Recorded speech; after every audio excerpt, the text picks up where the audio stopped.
Welcome to another episode of Six Figure Secrets for Fractional Experts. My name is Bradley Jacobs, the founder and CEO of Mylance, your host today. And today I am joined by Georgi Fiedler. Georgi, welcome to the show.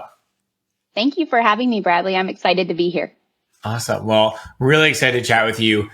Georgi is the founder of HireTrainInspire. She helps CEOs break free from the daily grind as a fractional chief of staff.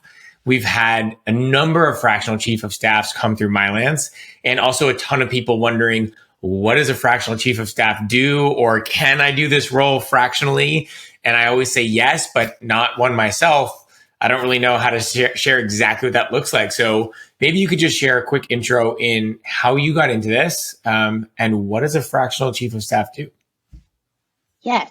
So I started this business back in 2016 as a way to let me be at home when my kiddos were little and still contribute on a part-time basis to different companies. And I have had a couple of stints back and forth back into corporate, but ultimately kind of came back to this right after COVID, and the whole world changed. The way that I would describe a fractional chief of staff, at least for HireTrainInspire, what we do is really serve as a GPS for small to mid-sized businesses. So we're guiding founders, typically founders, sometimes career CEOs, but oftentimes founders and owners, through the people, processes, and systems that turn tribal knowledge into transferable value. So whether they want to retire, sell, scale, we come in when a founder says, I'm ready for what's next, but their business isn't. Super helpful. And to everyone listening, the ability for someone to say in 2 or 3 sentences what they do is what so many people struggle with, right? And you've been doing it for 9 years? You said 2016. So how long did it take you to get to that 2 or 3 concise description? 9 years. Yeah. No, I love that you called that out, because we've done, actually, this last quarter was a huge focus on that, because I had a really hard time articulating it simply. It kind of reminds me of that picture. I don't know if you've ever seen it, but Picasso's The Bull. It shows his original rendering, which is, in depth with all these details. And then he just kept erasing till literally there were 6 lines left, but it was undeniably a bull. I think you go through that same process when you try to figure out how to articulate what your company is and what it does. And you have to go through the complexity to get to the simplicity. Wow. I love that analogy. It's also reminding me, I went to an investor dinner recently, and the founder trying to pitch his startup spent literally 45 minutes trying to describe what the company did. And the facilitator asked, raise your hand in the room if you have a clear understanding of what the company does. 45 minutes in, and 3 hands went up. And I was like, oh my God, this is what you completely lost every single person. You're not going to raise any money here. So it's so important. It's so challenging. And I appreciate your honesty of, it took the better part of a decade to figure this out. Yeah. I mean, you don't start out with that clarity. I mean, despite what everyone wants to tell you, right? It's built step by step through trial, error, listening, and lots of evolution, right? And that's not a sexy answer. That's not a fun answer, but it's the truth, right? So the person listening that is either launching their business or already launched it, but they don't have a clarity around their offer, their value prop, their ideal customer, what do they have to do? They're not going to get clarity by sitting in a room, right? What do they have to go do? What is the mindset required to go do it anyway? Yeah, I think when I look back at my experience, right, in the early days, I went through and created a list of services, and it was all the stuff that I thought that people would really want to know. And that was just a complete waste of time, to be honest. In the early days, it's not about launching a funnel or an offer suite, right? You just start helping, and you learn through that, what actually brings value. So my first clients, they came to me through reputation, relationships, and word of mouth. That's what it was. I made a conscious choice. Now, this might not be a choice for everybody, but I made a conscious choice for my first few years to say yes to almost everything. That way I could figure out what actually felt aligned to what I wanted to do and what actually brought value and what didn't. So I think that was probably one of the differentiators for me was I'm just going to say yes. And what's the question? And then I will figure it out how to do it. And then through that, I'm going to learn what actually has impact.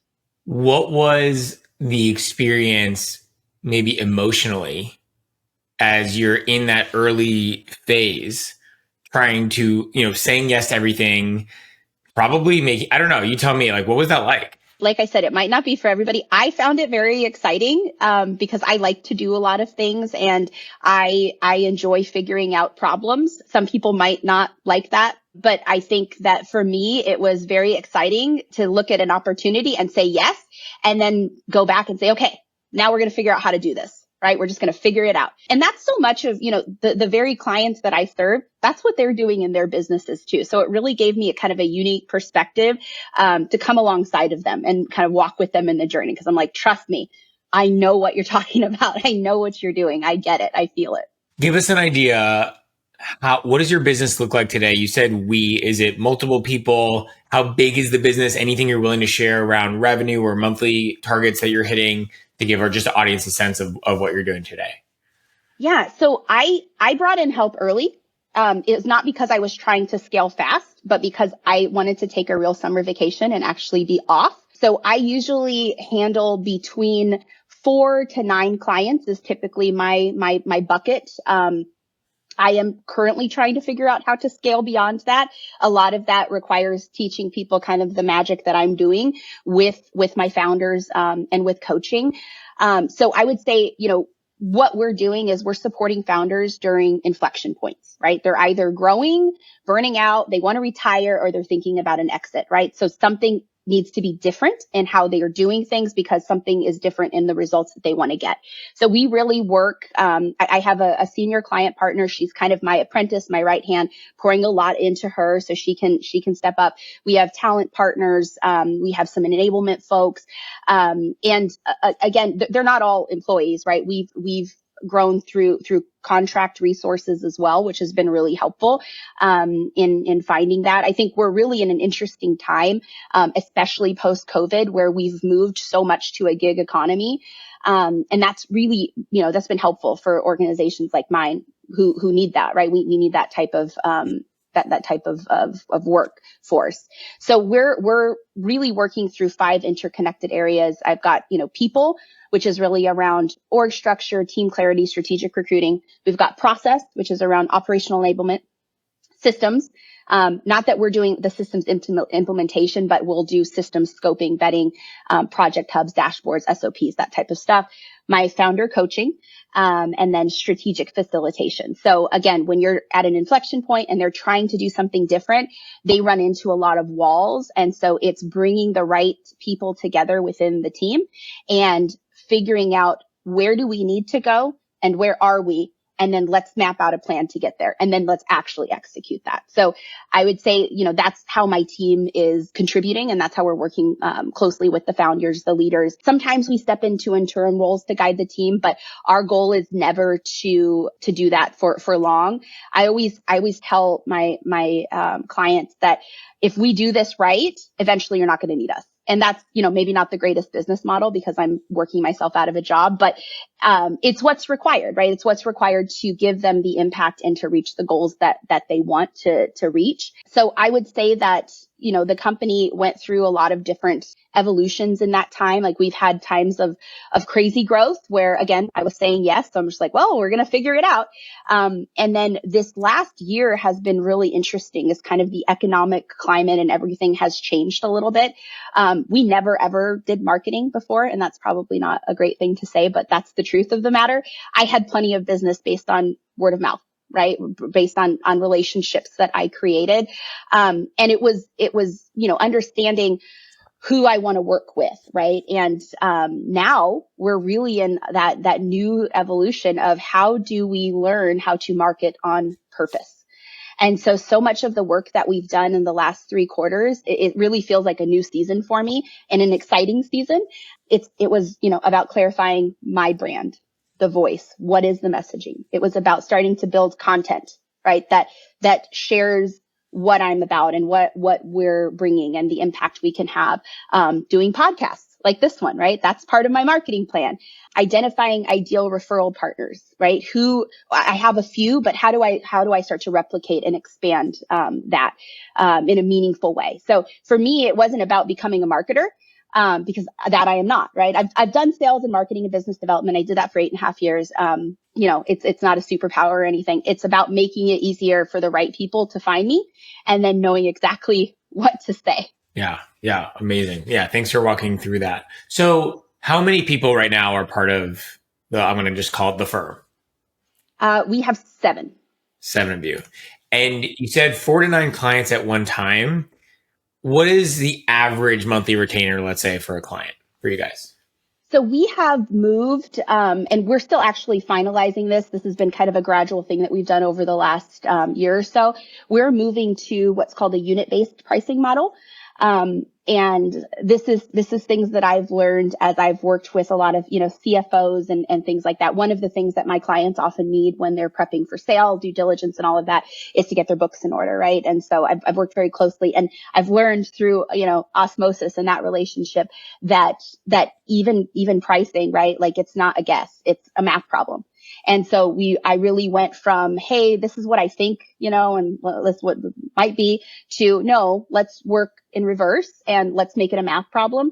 Let's figure out what my cost per unit is and let's create pricing based on that. And so that's what we really moved to. And so we have different levels, right? Depending on what the person, or what the client needs. So, if they just need a little bit, right, a just in case, that might start off like $500 per month. We have some clients who, are at $11,000 per month. It is a range.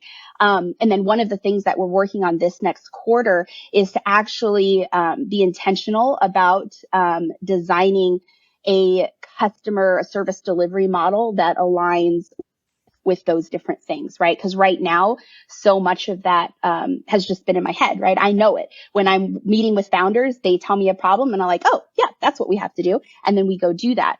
Obviously, that's not easy for my team to learn or scale to, right? And so I've got to get that out of my head, right? Which is the next step in the journey. Very cool. I want to hit on a little bit the comment you made at the beginning of the pod around you started this to spend more time with your family. And it's one of the things that helped me be so passionate about this space is because you can really make it work for you. And a big story I heard from women were one, single moms of spending time with their kids, but the other one was the gender pay gap because you get to choose your rates. No one's coming down from the top saying you make this and he makes that. You get to choose your own, and that gives you that ownership, that power that you don't have, no one has as an employee. I'm curious, do one of those resonate more than the other? And I'd love to just hear you talk through it. Yeah, both of those resonate with me, as well as the third thing, which I'll talk about. So I think just to validate what you said, I definitely built this business to work and still be present for my family. My husband, he was diagnosed with a rare genetic disorder 3 years ago, 3 years ago yesterday. And so he's full care, right? My kids, I have one of my daughters is on the spectrum. And so that requires, a lot for me. And the journey that we've been over the last 3 years, this job and this work that I do because I love it so much was just such a source of comfort. And just, it was a respite for me. Like it was a place to go, that felt normal. Nothing else did. And because of the flexibility that it offers, like I would not have been able to show up the way that I did for my family over the last 3 years if I didn't have this. Now I am not I've called myself an accidental entrepreneur for years. I think there's two different types of small business owners and entrepreneurs. There's the ones who are kind of born that way. They're typically really crappy employees, right? And they always dream of the freedom of doing their own thing. That's not me. That wasn't me. That's not who I was. It was never part of my plan. But through my experience and through, just my journey, right? I came to appreciate what that meant. And I think that really started with my husband. He was a software engineer, before he became disabled. And, but he was probably the first type, right? He wasn't a crappy employee. He was a great employee, but he always dreamed of the freedom that doing his own thing, right? Hanging out your own flag, could have. And he was so big on us, varying our revenue streams, right? Not having all of our eggs in the job basket, right? But really creating different opportunities. And we would talk at dinner every night. He's a learner and an ideator, so he had all the ideas, right? I'm a planner and an executor, so we are very complementary that way. And we were at the dinner table one night, and he's telling me about his latest and greatest, idea, something that he's learned. And I set down my fork and I was like, babe, I love you, but I cannot go through another dinner where you're telling me about these amazing ideas that we have absolutely no intention of executing on. So the next week he bought the book, Get Shit Done. He read it. And 2 months later, we had 4 businesses. So the book works. Yeah, the book works. And this was around 20, at beginning of 2016. So the businesses were Amazon merch business. We had a book reseller business.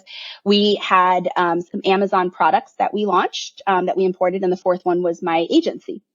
Sad to say the other 3 are not around anymore. Couldn't keep it all going, on my own. I think we have a few shirts on merch that still sell, but that's how this all got started, right? It was really from him. And I think, as I went back into corporate after a few years of doing this. Then COVID happened, right? Everything changed. I had to lay off with the company that I was with. We laid off about 60% of our workforce. And I was the last person to get laid off, which was the very first time that ever happened to me. And I mean, that's the like punch in the gut right there. I mean, you get it and all of that. And they brought me back as, their contractor. They were, one of my first clients when I started doing this again. But I think where I really realized that this was on purpose was probably a couple years into doing this after COVID, right? I was very picky. I wasn't in any rush to get back into the workforce, but this really amazing opportunity came along. It, was a great title. It was a great pay. It was great company. And I was in the last stages of the interview process. And, we were starting to talk logistics and, this problem here and meeting this team here. And I just had this feeling in my gut. And I was just like, oh, I don't want this.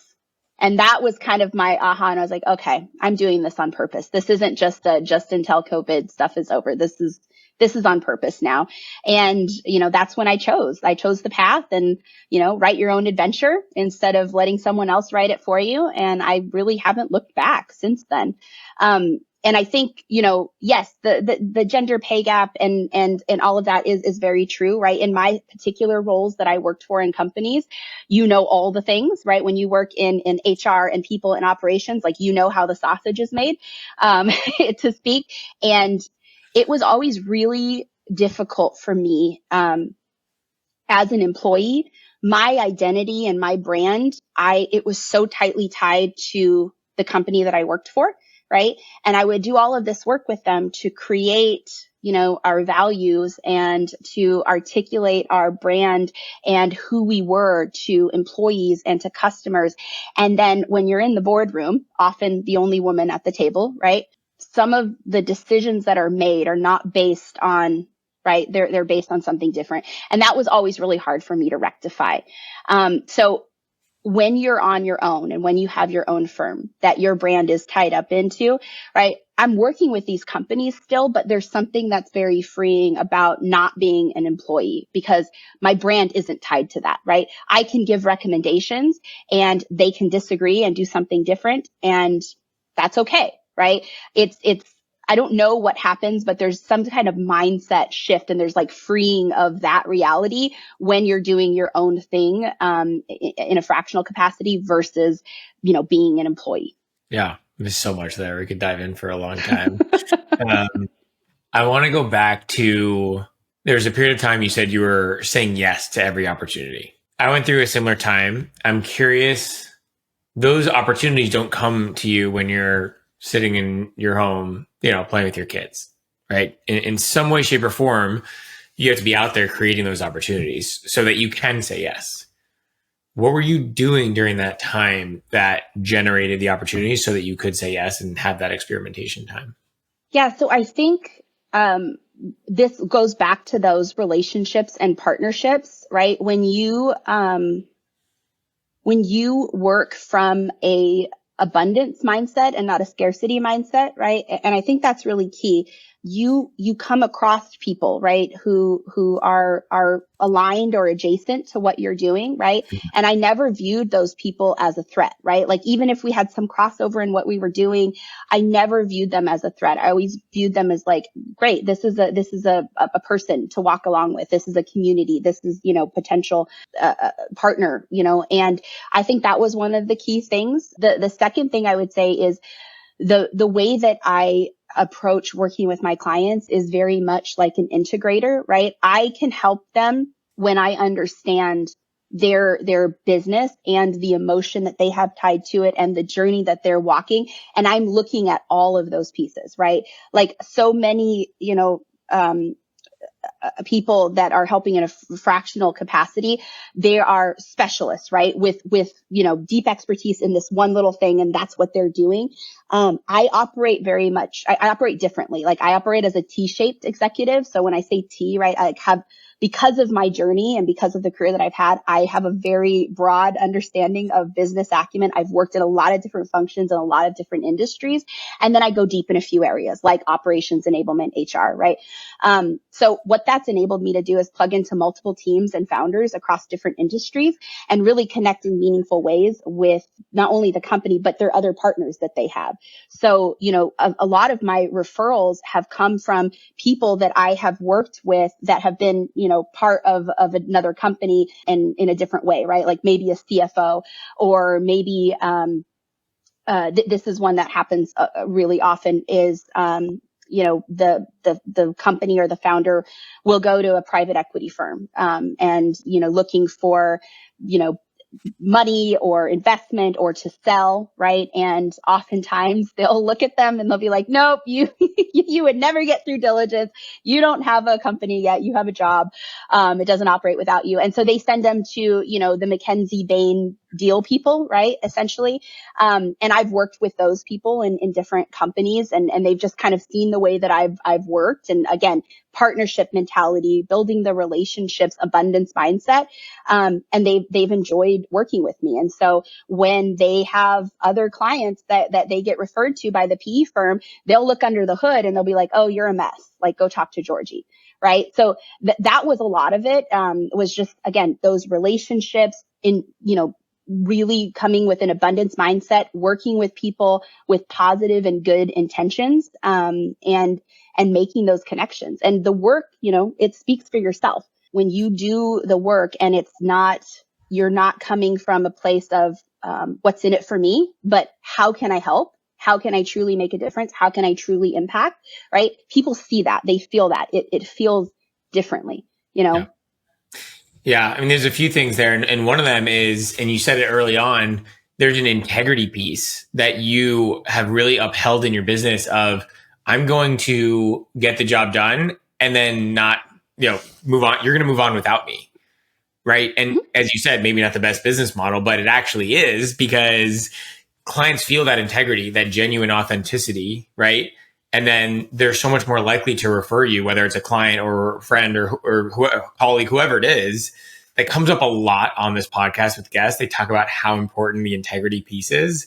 And you don't see LinkedIn posts talking about integrity in business. You don't see that kind of conversation, but it comes up so much about how important it is. So I love hitting on that. You mentioned abundance mindset a few times, and I think it's this cliche phrase that we throw out there and, Instagram all the time, whatever it is. What does that really mean in practice? If you can really conceptualize, what does it mean to have the abundance mindset that is, as you said, was like so important in you opening all these doors? What does that really mean? Yeah, I think it goes back to what you just said, Bradley. It's the integrity part, right? It's the checking your intentions. That's just always been part of who I am. Like, I don't know how to be different. It might stem from, my own faith and value system, right? Values are really huge for me. I want to have people in my own team that I'm values aligned with. I enjoy it much more when I get to work with founders who I'm values aligned with. That doesn't always happen. There are some that are, that I've learned over time the hard way that are like deal breakers for me. Right. And so it's okay to also fire a client if there is a disconnect there. That's one thing that I've learned as well. But I think it goes back to check what you're doing has good intentions behind it. Like it's really easy when this is your full-time gig, right? To focus on the money and the bottom line and all that. And yes, you do need to do that, because if you don't, then you can't continue to offer your services. But the whole purpose of you coming and operating in your agency as a fractional is to help somebody, right? You're helping them do something that they can't do and their own team can't do. And so how are you doing that in a way that is creating value and impact versus just, checking boxes, right? So many companies, they have, 80% of their workforce is just checking boxes. That's what they do. They don't need another one of those people, right? They need someone who's going to come in and be like, okay, I get it. Like, let's go do things that matter. Let's go make an impact. So I think that's, one of the things. There's a lot of learning that happens in that too. Again, like going back to the things that I wish I would have known earlier in all of this is and I learned the hard way is, again, you don't need to have everything buttoned up and beautiful out of the gate. Like I've talked to, I've had a couple of referral partners refer me to people who are, thinking about becoming a fractional. That I've seen that really increase in the last 2 to 3 years. And partly is because of where the talent market is right now and the economy. There's less of these, 175 to 275K full-time W-2 jobs available, right? That is shrinking. That is shrinking. And so you have a lot of people who are, more seasoned in their career that are kind of like, I can't find something. And so let me look at fractional. And I've talked to a lot of those people, and they all have that mindset of, I have to have it all built. I have to have everything figured out. And wanting to just, make sure everything is great. So I would say that that's something to be aware of, is that clarity comes through the iteration and through really having a heart to help. And then boundaries are really important. They're part of your brand. I think you have to teach people how to engage with you. Which is true across every relationship you'll have in your entire life, teaching people how to engage with you, whether it's romantic, friend, family, business, right? Like I love the phrasing of that. Yeah. That's great. Yeah. And I would say the third thing I've learned, and this is more recently, is, to me, doing the great work is the best marketing, right? It speaks for itself. If I make an impact and I do the right thing, it's going to speak for itself. And I think I've always believed that. But one of the things I've learned is that I still need to follow up and follow through. Like I need to call that out. So one of the most recent things that we've implemented in our organization is a quarterly review with each one of our clients to remind them of all of the things that we just did for them this quarter. Because I think that there is just that natural, and maybe not everybody is this way, but I know that I am. I am a planner, so I'm always looking to what's next, right? How do we innovate? How do we improve? What are we doing next? And I don't take enough time to look back and be like, oh my gosh, look at everything that we just did. That's huge. So I would say putting that into place has been really beneficial, not just for our clients, but for me as well. Yeah. There's such an amazing, whether it's like book or blog article. I've taken a few notes as you're talking. You said something earlier about market on purpose, which I think is a really great phrase. Of so many people are used to the referrals and just coming in through word of mouth and all of that. But it only gets you so far. Sometimes it gets you 9 years, but at some point it stops. It could be 6 months. It could be 9 years. And then doing the great work is the best marketing, but it's not all that's required, right? It might be like 90% of it, but then there's the 10% of the marketing on purpose Yeah. that like has to happen to really grow the awareness of your brand and what you do. And then let word of mouth and on down the line, like compound with the marketing on purpose and the growing awareness and on down the line. So there's an interesting story to tell there. We're almost at time, but I really want to hear from you about, you shared around the mindset early on of that it was kind of fun to just experiment and learn new things, and you didn't know what you didn't know, and that was okay. Almost everybody I talk to, probably everybody, has had some imposter thoughts along the way. Have those come up for you? If so, what did that look like? And if not, I'd be curious to hear about that. So in imposter thoughts, tell me a little bit more about what you mean. Are you talking about like imposter syndrome, or what am I even I like doing to call them here? thoughts. I read an article why we should not call it imposter syndrome. Okay. That we should call it. I was like a Harvard professor. Someone wrote about why we should call it imposter thoughts. So that was like 6 years ago, and I've just changed my language around it. But yeah, imposter syndrome, same idea. Yeah, I think the way that it probably has shown up for me is in moments of struggle, right? Or like, oh, this didn't go great, right? These learning moments, right? Because I've had seasons of really high capacity work and everything's going great and we're moving. And then seasons like, what I went through with my husband, where I had to intentionally pull back. And again, I think that's the point of this model and why it works, right? It's not a get rich quick model. It's a build the life you want to live model. So don't come into this like, I'm going to be rich, right? That's I think probably a misshaped expectation.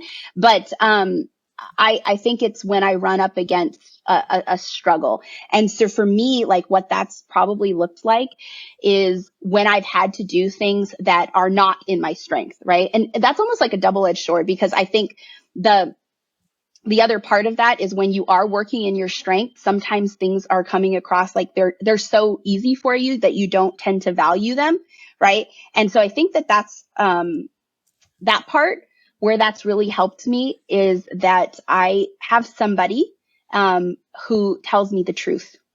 And I know that sounds really, really simple, but this is kind of a take your own medicine thing. Like that's one of the things I do for my founders is I tell them the truth when no one else does, in a really loving way with good intentions, but I still tell them the truth, even when it's hard to hear. I think you need that person in your life. You need someone who is going to tell you the truth and call things out and be like, hey, this is da, da, da, da, right? And you're like, okay, got it.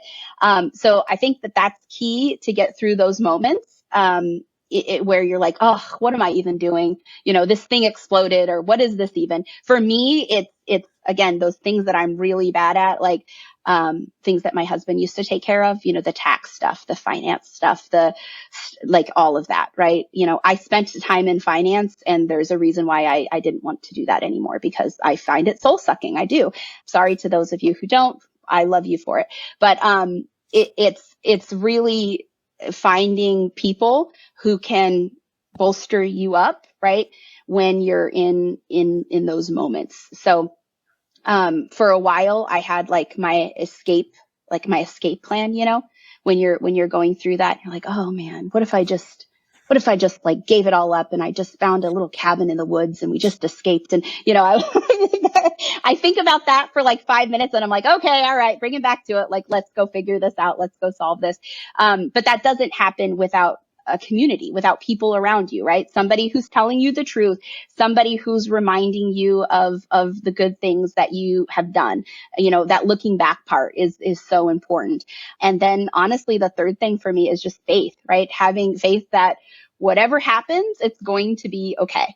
Right? Like I will be okay. There are worse things that can happen. Having that macro view, really, really helps me get through those things. So. And I'll take that last piece one step further to say, whatever happens, it's going to be fine. I will be fine. And whatever happened just happened for me. Mm-hmm. Right? Like yeah. there's 100%. Yeah, like there's something here for me to learn, experience, grieve, feel, whatever it is that will serve me, even though it might be painful, uncomfortable now, but it's happening for me. And if you can always have that lens, it kind of goes back to the abundance mindset a little bit around, yes, this is happening for me. So great. Feel all the things, right? I'm not trying to gaslight the people not feeling, but then have the awareness of, even if you can't see what it is, that there is something on the other side of this that will benefit you maybe forever. So Yeah, I love that you said that, Bradley, because you don't get to the next step or the next level or to a better place if it's all like sunshine and rainbows. That comes through pain and suffering and learning, right? Like there again, it's a balance, right? You don't have compassion without suffering. You don't have joy without pain, right? You have to go through those things to get to the other side. The magic is in recognizing that reality and leaning into it while it's happening instead of like after, and you're like, oh, whew, yeah, that happened again. Phew, you know. So that's an opportunity for everybody. And I still have my moments where I, have my escape hatch for a second, and then I'm like, all right, well, let me just remind myself there's bigger things going on here, and it is ultimately for my good. Right. Yeah, I like to say nobody ever grew from their comfort zone. No. Right? Like if we could just have all this growth and transformation and whatever from our couches, we would do it, right? But that's not what it takes. It takes getting in the arena, getting messy, getting knocked down, getting the bad review or the just rejection or whatever it is, and growing through whatever things that came up for you, right? What story did you tell yourself when that happened? All of those things. So, the only way to do it is pick yourself up and get out there and get back in the arena and keep playing. So, yes, I love that. Tell our audience if they want to find you, if they want to work with you, how do they find you? Yeah, so you can go to my website, www.HireTrainInspire.com. You can book time with me from there, and we are also on LinkedIn. Okay, awesome. And you do like a free consult call or something like that for potential clients? Okay, great. And we'll link it in the show notes so people can find you more easily. As we wrap up, anything you want to leave our audience with? Yeah, I think for those people who are in the process of the fractional work, I would say just again say yes and use that to reflect constantly and evolve often. Amazing. Well, this was great. Really enjoyed having you and getting to learn from you myself on the podcast. So just appreciate your time and wisdom and just sharing your journey and the lessons learned with us. It's a lot. It's very valuable, for 9 years of going through the journey to just be able to share it in 40 minutes. A lot. I'm sure there's tons more, but just really appreciate your time and wisdom today. Yeah. Thank you so much for having me, Bradley. This was great. Yeah, you're welcome.